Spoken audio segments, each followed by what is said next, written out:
beratnya itu memang jalanannya itu masih tanah.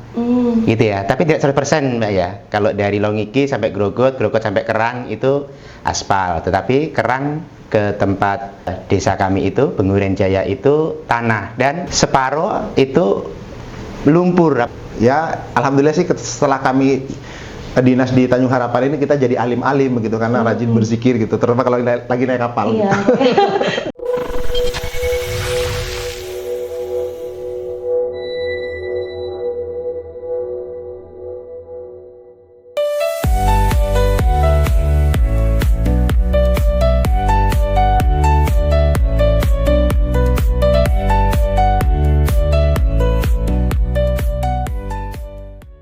Assalamualaikum warahmatullahi wabarakatuh. Waalaikumsalam warahmatullahi wabarakatuh. Halo Sobat BGP Kaltim dimanapun saat ini berada. Jumpa lagi kita dalam program podcast Etam Kayuh Bebaya, persembahan dari BGP Kalimantan Timur sebagai wadah untuk berbagi, bercerita tentang informasi baru, isu-isu dalam dunia pendidikan, dan juga tempat sharing nih bagi para pelaku aktor pendidikan di Provinsi Kalimantan Timur pada khususnya.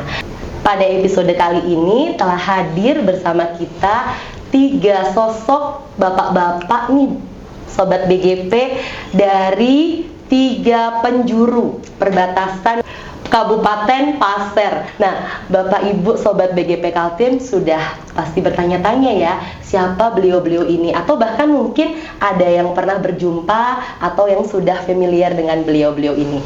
Baik, mari kita sapa satu persatu.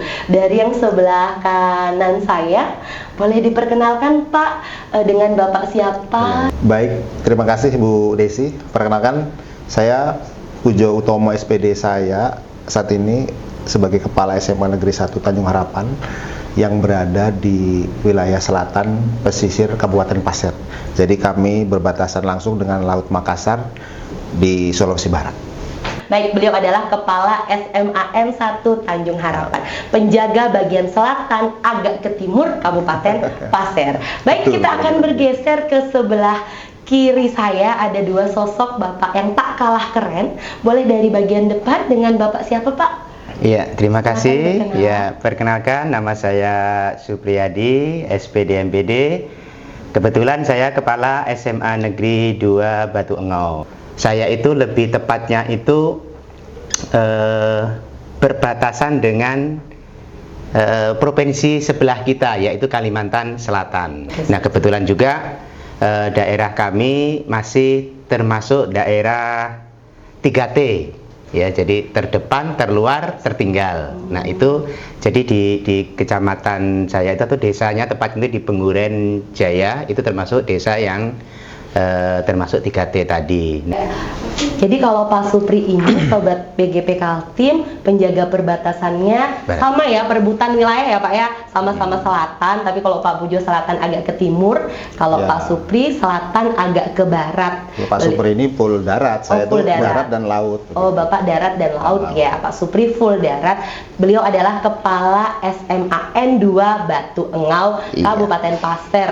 Tadi berbatasan langsung dengan Provinsi Kalimantan Selatan. Iya, Dan beliau benar juga sekali. menceritakan bahwa masuk dalam daerah 3T ya Pak ya. Iya, benar sekali, Oke, Mbak Desi. siap. Terima kasih Pak Supri. Kita masih ada nih satu Bapak keren kita, Bapak Ibu Sobat BGP. Boleh Pak diperkenalkan Bapak ini dari mana, menjaga di perbatasan sebelah mana sih dari Kabupaten Pasir? Baik, Assalamualaikum warahmatullahi wabarakatuh. Waalaikumsalam warahmatullahi wabarakatuh. Sobat BGP, perkenalkan, nama saya Ade Suparno SPD. Saya Kepala Sekolah SMA Negeri 1 Muarakomam di Kecamatan Muarakomam. Kalau tadi 2 teman saya ini mengatakan bahwa dia adalah perbatasan selatan timur, selatan tengah, maka saya sebutnya selatan-selatan. Nah, jadi sekolah saya adalah sekolah yang berbatasan langsung dengan Kalimantan Selatan. Nah, kalau dari arah selatan, mungkin saya paling terakhir, kecamatan paling terakhir, sekolah paling terakhir Kalimantan Timur di situ. Nah, jadi kami memang menjaga gerbang. Memang gerbangnya kan ada di arah selatan, ya, gerbang yang baru saja diresmikan. Nah, itu mungkin jarak dari tempat tinggal saya ke Muara Komam itu adalah 90 km.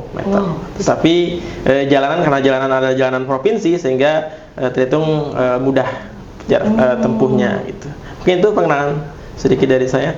Oke, terima kasih Pak Aris. Jadi Pak Aris ini Sobat BGP Kaltim penjaga perbatasan bagian selatan juga ternyata. Tapi selatan bagian selatan di SMAN 1 Muara Komam, Kabupaten Pasir. Beliau juga berbatasan langsung dengan Provinsi Kalimantan Selatan. Jadi saya ini telah diapit oleh 3 Bapak Kepala SMA di pintu gerbang ya, Bapak-bapak ya, pintu gerbang masuk ke Provinsi Kalimantan Timur. Tadi Pak Aris sudah bercerita bahwa dari rumah beliau ke sekolah itu jaraknya 90 km. Kalau Pak Pujo dengan Pak Supri sendiri bagaimana? Dari Pak Pujo nih, jarak dari rumah Pak Pujo sendiri ke sekolah itu lebih dekat daripada Pak Aris atau justru lebih jauh nih Pak? Nah, kalau jaraknya berapa kilometer, kalau dari saya itu kebetulan saya tinggal itu kan di Kecamatan Longikis, Mbak. Oh, Kecamatan Di Longikis. Kecamatan Longikis. Jadi memang agak cukup jauh karena untuk ke Tanjung Aru harus melewati 3 kecamatan, dari Longikis, Kuaro, Tanah Grogot, Pasir Blengkong, baru Tanjung Harapan. Nah, itu melalui 2 moda. Jadi saya lewat darat, kemudian lewat laut. Di darat itu kurang lebihnya itu memakan waktu hampir, kalau perjalanan santai ya sekitar 3-4 jam lah begitu ya. Nah, nanti di lautnya itu kurang lebih 2 jam. Itu untuk perjalanan yang lewat jalur reguler. Artinya kita dari perjalanan mulai dari Longikis, Grogot, kemudian ke Desa Lori ya, Desa Lori dari Pasir Blengkong, itu ada namanya di Desa Lori itu Tanjung Harapan, itu 2 jam. Tapi kalau kita mau lewat kapal besar juga bisa, itu perjalanannya kurang lebih 6 jam. Jadi dari kita start setengah 12, 6 sampai 5 jam lah, setengah 12 atau setengah 1, nanti sampai Tanjung Harapan itu kurang lebihnya itu setengah 6 atau jam 6. Nah, itu lewat kapal besar istilah kami di sana. Kapal besar itu ukurannya 4 meter aja, 4,5 meter, itu 4 besar. Kalau kapal biasa itu 2,5 meter. Ada lagi kapal yang lebih kecil lagi yang 1 meter, namanya kapal balapan. Itu juga dipakai untuk Itu juga kita pakai kalau ada sesuatu yang mendesak, umpamanya pas kita sudah. Jadi di sana itu uniknya, Mbak, gitu. Kalau kita mau nyebrang itu harus pagi jam 7 sudah standby. Kalau dari kita menuju Tanjung Aru itu di Desa Lori, Pelabuhan Lori itu namanya, jam 7 harus sudah standby. Kalau nggak ketinggalan kapal, kita ketinggalan. Oh, jadi nggak bisa ikut nyebrang. Nggak bisa ikut nyebrang. Begitu juga nanti ketika balik, itu harus jam setengah 6 itu harus standby. Kalau lewat dari jam itu udah ditinggal. Akhirnya kita cari alternatif lewat kapal nelayan, yang kapal-kapal kecil yang berasa 1 meter itu. Seperti itu. Karena kenapa alasannya kok harus pagi begitu? Karena kalau sudah lewat siang, pertama gelombang mungkin agak tinggi. Rata-rata begitu, kemudian ini apa? Air itu surut. Jadi kapal itu nggak bisa sandar ke pelabuhan. Jadi jauh ya Pak ya? Iya, jadi apa ya, dari pelabuhan ke air yang harus yang mau kita berlayar itu, istilah orang sana itu surut itu apa? Nyangkut itu. Nah, seperti itu. Itu makanya memang perlu ekstra kita perjalanan ke Tanjung Aru itu ya harus pagi-pagi gitu. Kalau lambat di sisi lain nanti ada waktu-waktu seperti ada istilah angin selatan di bulan angin selatan. Di bulan 6, 7, 8, 9 nanti ini bulan-bulan ini angin utara ini luar biasa. Jadi kalau pas kondisi hujan atau cuaca tidak baik itu agak sedikit pusing lah begitu kita naik kapal itu. Nah, itu menjadi satu tantangan tersendiri. Kadang-kadang saya agak sedikit merasa kasihan juga nih sama teman-teman guru yang ada gitu kan, bawa anak kecil gitu. Itu sudah ya alhamdulillah sih setelah kami dinas di Tanjung Harapan ini kita jadi alim-alim begitu karena rajin berzikir gitu, terutama kalau lagi naik kapal. Iya. Jadi kalau di kapal harus berzikir ya, apalagi kalau ada angin utara, angin selatan jadi, tadi ya, Pak. Jadi lebih soleh lah begitu ya. Masya Allah, luar biasa sekali ya Pak Pujoni ya, sahabat pendidikan ya. Pengalaman tadi tuh udah mau buat kita sedih, nangis, tapi beliau ini jadinya ya mengambil dari sisi positif. Jadi saya punya satu pengalaman menarik Mbak, dari kurang lebih saya hampir 2 tahun di sana, tepatnya 2 tahun kurang 3 bulan ini ya. Jadi saya pernah, dari rumah itu sengaja memang pakai motor karena waktu itu kondisinya kurang memungkinkan karena saya biasanya kalau di sana tidak ada kegiatan luar yang sudah terjadwal, terus saya bawa motor kan. Begitu bawa motor sampai Grogot itu ban gembes. Itu posisi ban gembes itu habis sholat subuh. Jadi tutup semua bengkel itu. Saya jalan itu sekitar kurang lebih setengah jam nyari bengkel yang biasa. Saya pagi-pagi buka, ternyata tutup. Balik lagi, saya telepon teman-teman di Tanjung Aru. Hari ini adakah kapal besar lewat? Karena saya mau balik ke Longikis juga tanggung. Iya, mau nginep di hotel pagi-pagi, ya kan? Awalnya mau saya taruh di bengkel gitu aja kan. Tapi saya ingat, oh ini ada rumah teman gitu kan, saya titipkan di situ. Ada jadwal kapal juga, saya ikut kapal. Nah, akhirnya dari situ saya punya pengalaman naik moda kapal laut itu yang lewat kapal besar tadi itu yang 6 jam itu. Dari Tanah Grogot Senaken itu, kemudian kita lewat ada namanya Muara Pasir yang muara ke Sungai Kendilo. Itu sampai dengan Tanjung Aru itu jam 6 sore, luar biasa. Wow, dari subuh ya Pak, dari subuh sampai sore maghrib. Dekat maghrib ya, luar biasa perjuangan. Iya, kira-kira begitu. Tapi ya menyenangkan lah. Saya anggap aja itu seperti naik kapal pesiar gitu ya. Iya, oh benar. Masya Allah luar biasa sekali ya Pak Pujo ini selalu bisa mengambil sisi positif. Jadi perjalanannya jauh sekali Pak ya. Bapak tinggal di Kecamatan Longikis. Kemudian tadi beliau sampaikan modanya darat laut. Ternyata itu sobat BGP Kaltim. Jadi beliau itu jalur daratnya saja 3 jam ya Pak ya. 3 jam. Kemudian juga harus menyeberangi laut, bukan sungai ya, sahabat BGP Kaltim ya, laut.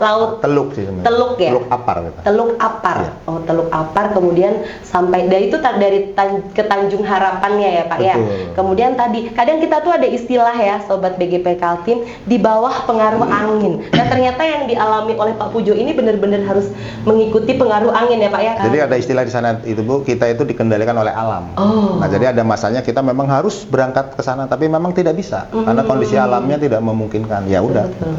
Tapi alhamdulillah selama ini sih kami ya kegiatan baik guru maupun siswa berjalan safe lah selama ini aman saja. Ya. Kecuali memang ada peringatan dini yang berbahaya dari pihak terkait ya barulah kita.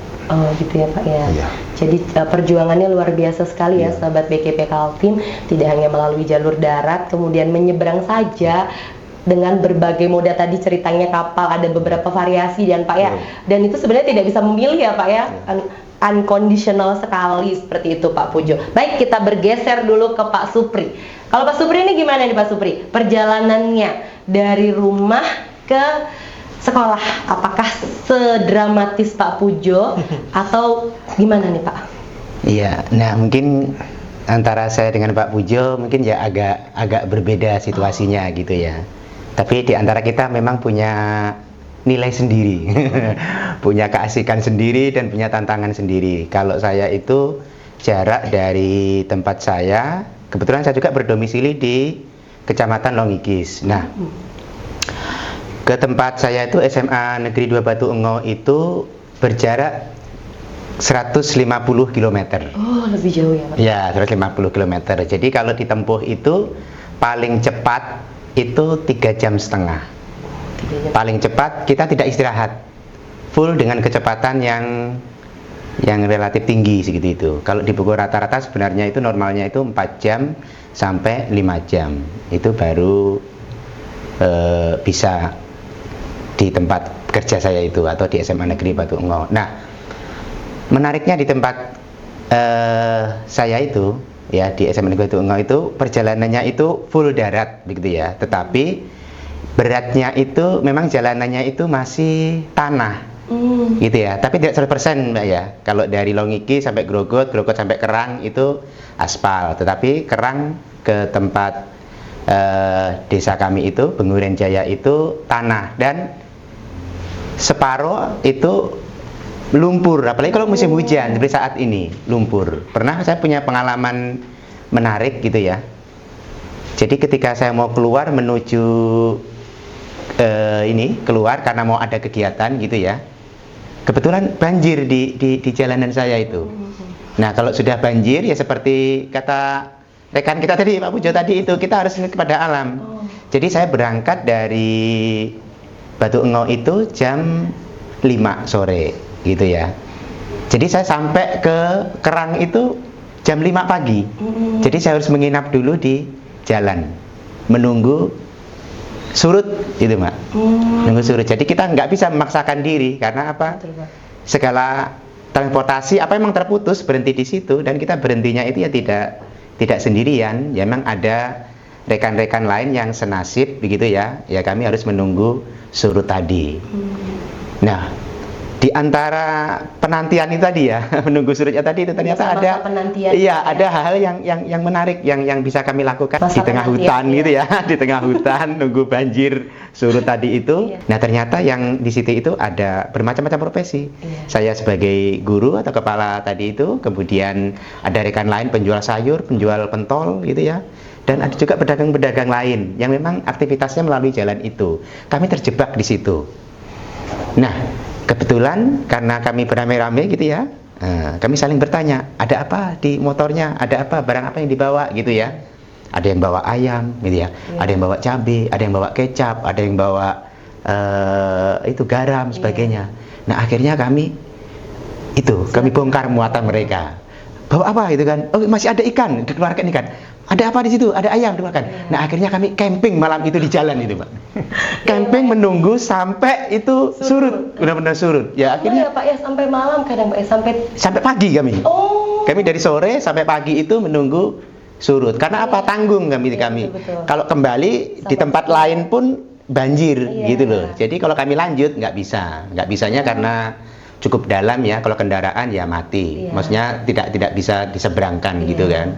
Kalau orang mau jalan kaki bisa, tapi tadi itu jaraknya 150 kilo tadi. Oh, masih jauh Pak ya menuju ke tempat. Masih sangat jauh sekali. Nah, jadi ya malam itu kami camping. Ya ini pengalaman yang tidak terduga gitu ya dan tidak direncanakan. Hal-hal seperti inilah yang memang harus kita hadapi untuk bisa menuju ke tempat tugas saya tadi itu di SMA Negeri 2 Batu Engo tadi. Nah, inilah mungkin tantangan yang bisa menjadi pembanding lah bagi Bapak Ibu pendidik yang lain, bahwasanya memang setiap kondisi itu kita memiliki tantangan yang berbeda-beda. Kalau Pak Pujo tantangannya tadi itu di lautnya ya, kalau saya di daratnya. Di darat itu pun ya tadi itu kondisi jalanan yang berlumpur gitu kan. Kemudian kalau turun hujan terus-menerus itu banjir. Nah, banjir ini menghambat. Ya tadi itu kita kalau salah-salah perhitungan kita bisa terjebak di jalan itu sampai surut karena mau lanjut nggak bisa, kembali juga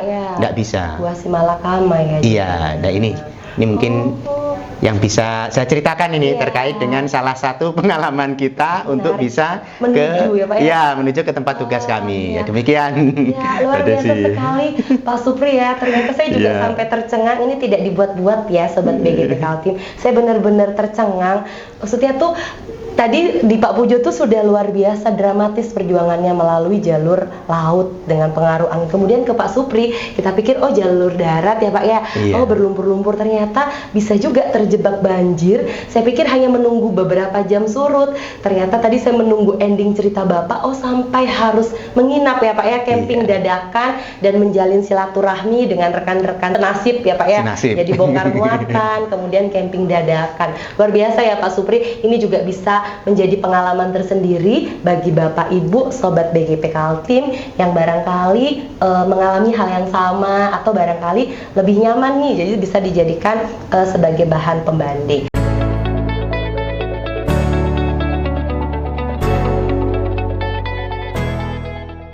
Baik, Sobat BGP Kaltim, tadi kita sudah mendengar nih bagaimana perjalanan beliau-beliau ini menuju ke tempat tugasnya.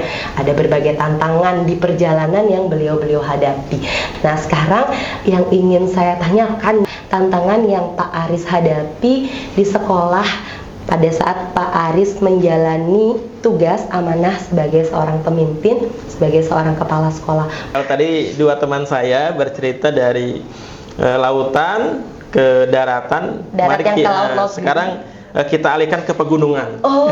Jadi sebetulnya saya adalah daerah pegunungan. Oh, gitu. Nah, makanya kalau mungkin Sobat BGP atau teman-teman yang lain ke Banjarmasin melalui jalur selatan, maka melihat sekolah kami di atas gunung gitu ya, di atas bukit yang tinggi. Kokoh dan tak tertandingi. Betul. Gitu.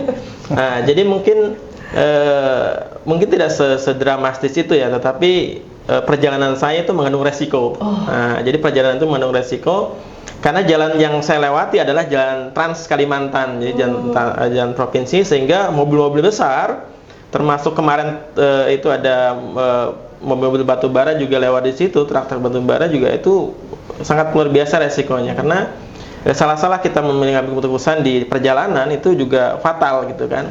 Jadi setiap pagi mungkin akan menjadi pemandangan yang biasa ketika ada truk yang terguling, truk melintang, akhirnya menghambat perjalanan kita yang nyampe ke sekolah.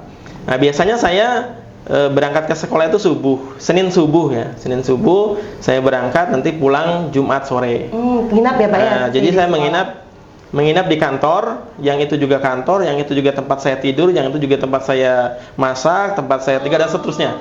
Betul, saya memang per 2 Mei 2023 menjadi kepala sekolah di situ, tetapi saya di situ sudah 10 tahun. Oh, memang. Ya, jadi di sekolah itu saya sudah 10 tahun.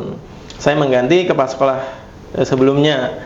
Ya, jadi tantangan saya ketika pertama kali menjabat sebagai kepala sekolah di sekolah itu, ya tantangannya dari teman-teman kita sendiri, karena yang biasanya kita bergaul sesama guru, nah sekarang harus mengemban sebagai amanah sebagai kepala sekolah, tentu anggapan teman-teman juga berbeda, sikap juga harus berbeda, dan seterusnya. Nah, itu menjadi tantangan saya. Yang tadinya kita bisa kerja sama-sama gitu ya.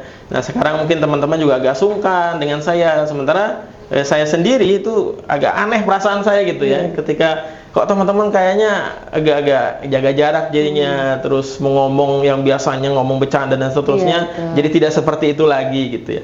Nah, itu tantangannya salah satunya itu, selain dari perjalanan itu tadi. Nah, saya memang sudah 10 tahun di situ. Berpisah dengan keluarga itu juga menjadi hal yang berat bagi saya sebenarnya, dan karena 10 tahun itu bukan hal yang yang sebentar untuk berpisah seperti itu, dengan berbagai resiko di jalanan gitu ya. Nah, itu juga, nah kebetulan ya istri saya juga jauh juga, termasuk di kecamatan, satu kecamatan dengan beliau di Tanjung Harapan. Jadi sebetulnya kami itu berada di tengah-tengah, istri di Tanjung Harapan, ya kepala sekolah SMP Negeri Tanjung Harapan. Saya juga jadi kami itu berpisah antara ujung sama ujung. Nanti bertemunya ya kalau hari Jumat, Sabtu, Minggu, Senin berpisah lagi. Nah, itu sudah hampir 10 tahun seperti itu. Tapi ya lama-lama kami menikmati juga gitu ya. Yang penting saling percaya saja. Nah, terkait dengan itu sudah menjadi resiko, dan itu sudah menjadi tugas gitu ya. Jadi kita jalani saja sesuai dengan kemampuan. Nah, sementara tantangan di sekolah ketika saya menjabat tentu tidak banyak ya kendala, karena yang pertama saya sudah sedikit banyak mengetahui potensi yang ada di situ. Kenal sudah ya Pak ya. Ini potensi yang ada di situ, tinggal saya memulainya dari mana gitu ya. Pengembangannya mulainya dari mana? Ini potensi ini seperti apa kan gitu ya. Jadi perencanaan yang bagus dan seterusnya. Dan di situ juga saya sudah dengan kepala sekolah sebelumnya, memang saya juga wakil kurikulum sebelumnya di situ. Jadi sedikit banyak sudah tahu arah dari sekolah itu kemana gitu ya. Terus dengan teman-teman sejawat yang ada di sekitar, yang ada di sekolah itu juga saya sudah sedikit banyak sudah tahu karakternya seperti apa, ini potensinya di mana, sehingga penempatan tugas-tugas tambahan yang bisa menjalankan sekolah itu lebih mudah. Nah, itu kesan saya di situ. Tapi lama-lama ya otomatis ya harus ada inovasi-inovasi yang harus ditumbuhkan terkait dengan itu. Nah, kemarin tantangan saya adalah sekolah saya itu punya potensi, sekolah-sekolah di sekitar sekolah saya itu SMP, MTS itu punya besar potensinya ya. Jadi jumlah siswanya besar, tetapi sekolah saya kok kecil gitu ya. Sekolah saya kok peminatnya sedikit. Nah, waktu itu kenapa sekolah saya itu peminatnya sedikit? Sehingga saya mencoba bersinergi dengan teman-teman, menelaah ini kira-kira apa yang perlu dikembangkan. Akhirnya kolaborasi dengan teman-teman. Ya, alhamdulillah punya teman-teman yang luar biasa kompak gitu ya. Ada di sini temannya? Oh, enggak ada. Oh, bukan. Nah, teman-teman dari sekolah saya. Nah, ini juga kompak sebenarnya. Makanya kami sering sama-sama sebagai sekolah-sekolah yang baru gitu ya, sekolah-sekolah yang baru, sehingga juga kami saling bersinergi. Tentu bertukar pikiran dan seterusnya. Nah, kalau di sekolah tentunya yang penting antara guru itu saling bersinergi, kompak. Nah, itu saya rasa apapun keadaannya itu insya Allah bisa dijalankan sekolah itu gitu ya. Nah, terbukti di sekolah saya juga seperti itu. Akhirnya kami yang seharusnya menerima 2 kelas, nah akhirnya pada tahun berikutnya peminat itu membludak. Jadi kami harus menambah kelas. Yaitu saya yakin itu adalah kinerja dari teman-teman sekalian. Jadi saya bilang coba citrakan sekolah ini yang bagus. Artinya bukan hanya pencitraan, tapi memang apapun potensinya, apapun prestasinya coba dicitrakan. Jadi ke sekolah-sekolah sekitar sehingga branding ya Pak? Branding ya, Betul. memang branding itu penting. Betul. Ya, branding itu penting, branding sekolah itu penting. Karena jangan salahkan ketika ada sekolah yang tidak diminati. Nah, tidak diminati padahal potensinya banyak gitu ya. Lulusan SMP itu banyak. Kok enggak ke sekolah kita? Ya mungkin branding itulah yang penting. Nah, kemarin sekolah saya branding itu sehingga peminatnya meningkat ya. Di sisi lain ada kendala-kendala, tantangan. Ya tidak mungkin, ya saya juga sadar bahwa kalau tadi dia berbicara ombak, maka saya selalu berfilosofi seperti ini. Nahkoda yang hebat itu tidak pernah dilahirkan dari laut yang tenang. Ya. Nah itu, jadi ya itu tantangan lah. Jadi kita harus berinovasi, kita jalani saja. Ya saling menguatkan antara tiga kami dengan satu dari Muara Samu juga saling menguatkan seperti itu. Jadi dibilang sedih ya sedih. Cuma ya di sisi lain ya kita harus menjalankan tugas dengan baik lah. Ya, menarik sekali ya Sobat BGP Kaltim apa yang disampaikan oleh Pak Aris. Beliau menyampaikan tantangan yang beliau hadapi, tapi juga beliau menyampaikan dari tantangan tersebut justru beliau menemukan inovasi-inovasi ya Pak ya, yang membuat sekolah itu menjadi lebih baik. Baik nih, Bapak-bapak bertiga ini, adakah pesan nih atau perlu disupport apa nih? Jadi mumpung ini kan disaksikan oleh seluruh pemirsa yang ada di seluruh Indonesia ya, harapannya barangkali ada Ibu Kepala Balai BGP yang nonton, Pak Presiden atau Dinas Pendidikan Provinsi Kalimantan Timur, adakah pesan-pesan sponsor atau harapan yang ingin Bapak-bapak sampaikan? Boleh dimulai dari Pak Pujo, silahkan. Oh boleh. Pertama yang pasti saya ingin mengucapkan terima kasih sebanyak-banyaknya kepada Dinas Pendidikan Provinsi Kalimantan Timur karena selama ini sudah memberikan supporting yang sangat luar biasa kepada kami. Sarana dan prasarana sudah disiapkan sedemikian rupa dengan sangat luar biasa. Kemudian juga kepada kepala cabang Dinas Pendidikan wilayah 5 di mana tempat kami berada yang selalu memberikan support yang luar biasa kepada kami, memotivasi agar kami tetap terus on the track dalam menjalankan tugas ini. Tentu ini juga banyak yang ingin saya ucapkan. Terima kasih kepada BGP Kalimantan Timur yang sudah memberikan motivasi luar biasa. Kemudian Kementerian Pendidikan, banyak sebenarnya yang ingin saya ceritakan, cuman mungkin waktunya juga nggak cukup ya. Tapi pada intinya setiap tempat, setiap sekolah itu pasti punya permasalahan masing-masing yang berbeda, yang memang harus kita selesaikan secara arif sesuai dengan kondisi yang ada, yang tentu bisa membangun istilahnya chemistry di warga sekolah seperti yang kita pelajari ya, bagaimana membangun sebuah sekolah yang dicita-citakan gitu kan. Nah, artinya apa? Dengan setiap masalah yang ada, kalau saya nih bermoto begini, Mbak Desi. Lakukan apa yang kita bisa dengan apa yang kita punya. Jadi apapun kondisinya itu pasti kita merasa punya masalah. Keluhan dan lain pasti ada. Mau tempatnya di kota kah, di kampung kah, di ujung dunia kah, pasti yang namanya orang itu ada masalahnya masing-masing. Tapi kalau kita benar-benar bekerja dengan ikhlas, kita bekerja dengan apa yang kita bisa, kita lakukan yang terbaik dengan apa yang kita punya. Mau kita punyanya apa yang ada di sekolah untuk media itu kita jalankan. Insya Allah kita bahagia, murid-murid kita akan bahagia. Dan secara tidak langsung branding itu akan nempel kepada kita. Itu mungkin kira-kira dari saya. Oke. Terima kasih Mbak Desi. Siap. Luar biasa menarik ya apa pesan dan kesan yang disampaikan oleh Pak Pujo. Boleh kita bergeser ke Pak Supri yang nampaknya sudah bersiap-siap ingin menyampaikan pesan dari Pak Supri. Silahkan Pak Supri. Senyum Pak Supri ini luar biasa sekali. Ya, Silahkan baik, Pak. terima kasih Mbak Desi. Ya, jadi saya juga menyampaikan terima kasih ya kepada seluruh pihak pendidikan, baik dari Dinas Provinsi, cabang, BGP, dan seluruh stakeholder yang tergabung dalam pendidikan. Semuanya sudah memberikan kontribusi yang luar biasa untuk SMA Negeri 2 Batu Engo, gitu ya. Nah, kemudian saya berpesan kepada seluruh pendidik dan tenaga pendidikan ya yang berkecimpung dalam pendidikan ini, ya. Apapun kondisinya, bagaimanapun situasinya, jalankan tugas itu dengan baik. kalau Pak Pujo tadi menyampaikan harus dengan ikhlas, kalau saya mau ikhlas, kehendak ikhlas, yang penting jalankan aja tugas dengan baik. Gitu ya. Kalau tugas dijalankan dengan baik, maka hasilnya pun akan baik. Meskipun terserah hati kita itu mau bergelut atau berkecamuk gitu ya. Asal kita bereskan tugas-tugas dengan baik, maka insya Allah akan menghasilkan sesuatu yang baik juga. Dan hal baik itulah nantinya yang akan berimbas kepada kita, entah itu di hari dekat ini atau suatu hari nanti kita akan mendapatkan kebaikan-kebaikan dari apa yang sudah kita lakukan. Jadi dari saya itu pesan buat seluruh pemirsa begitu ya yang ada. Jadi silakan lakukan saja tugas itu dengan sebaik-baiknya. Ya demikian Mbak Desi dari saya ucapkan terima kasih.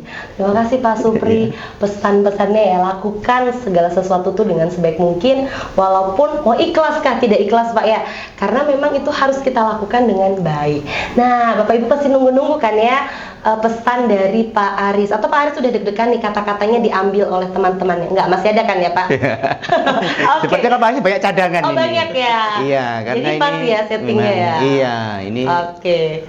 Silakan Pak Aris, sampaikan. Ya ini kalau dikasih kesempatan terakhir maka ada closing statement seperti itu, atau kehabisan kata-kata sudah karena sudah diambil oleh dua sebelumnya gitu ya.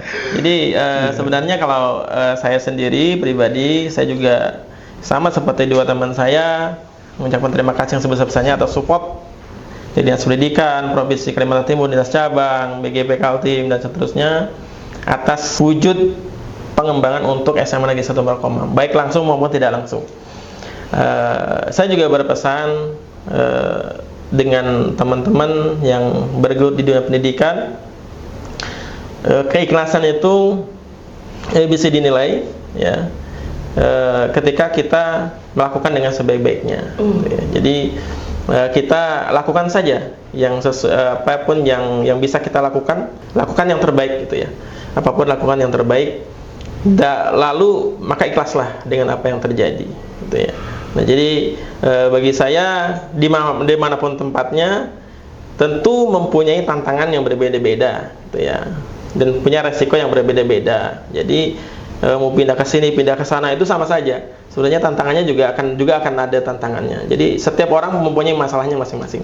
Bagaimana cara kita menyelesaikannya itu adalah yang penting. Nah, jadi apapun permasalahannya ya kita selesaikan saja.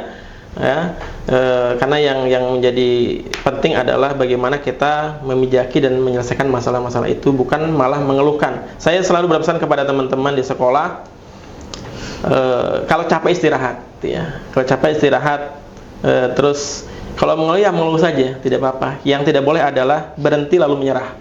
Nah itu yang kami tanamkan itu ke teman-teman, juga kepada siswa, gitu ya. Kalau capek ya berhenti. Stop dulu, istirahat gitu ya. Tetapi yang dilarang adalah menyerah. Nah itu dilarang sekali karena menyerah, karena kita harus terus berjalan, terus bergerak.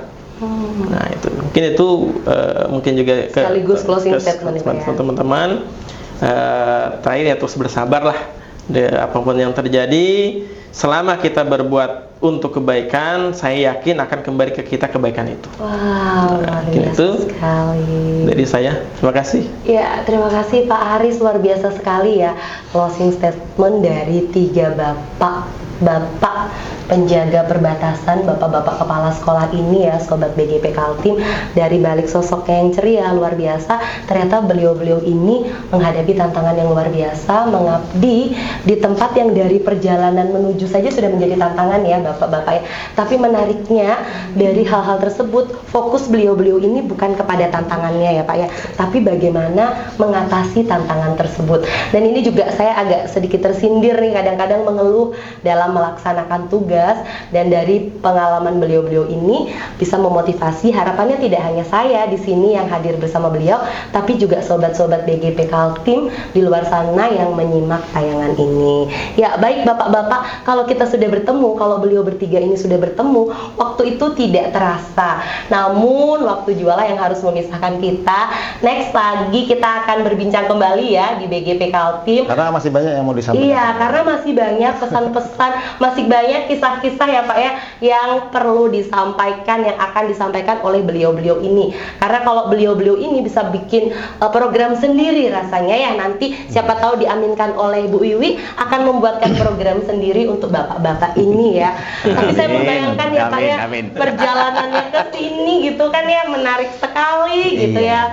Baik Sobat BGP Kaltim, kita telah sampai di penghujung acara. Bapak Ibu Sobat BGP Kaltim, jangan lupa ya untuk subscribe, like, dan komen di kanal YouTube BGP Kaltim. Bisa juga nih request lagi, misalnya boleh deh nanti Pak Pujo, Pak Supri, dan Pak Aris diundang lagi karena masih penasaran akan cerita mereka. Atau Bapak Ibu Sobat BGP Kaltim boleh deh komen-komen apa topik-topik pembahasan yang akan diulas dalam podcast BGP Kaltim. Baik Sobat BGP Kaltim, terima kasih sudah setia menyaksikan tayangan kita hari ini. Dan juga kepada Pak Pujo, Pak Supri, dan Pak Aris, terima kasih sudah bersedia hadir dengan segala perjuangannya ya ternyata ke BGP Kaltim. Semoga apa yang beliau-beliau ini bagikan dapat memberikan motivasi, dapat memberikan manfaat, inspirasi bagi sahabat-sahabat pendidikan dimanapun berada. Saya Desi yang mendampingi bapak-bapak ini untuk berbincang. Mohon maaf jika dalam percakapan kami ada hal-hal yang kurang berkenan. Sampai jumpa lagi dalam episode selanjutnya. Assalamualaikum warahmatullahi wabarakatuh. Waalaikumsalam warahmatullahi wabarakatuh.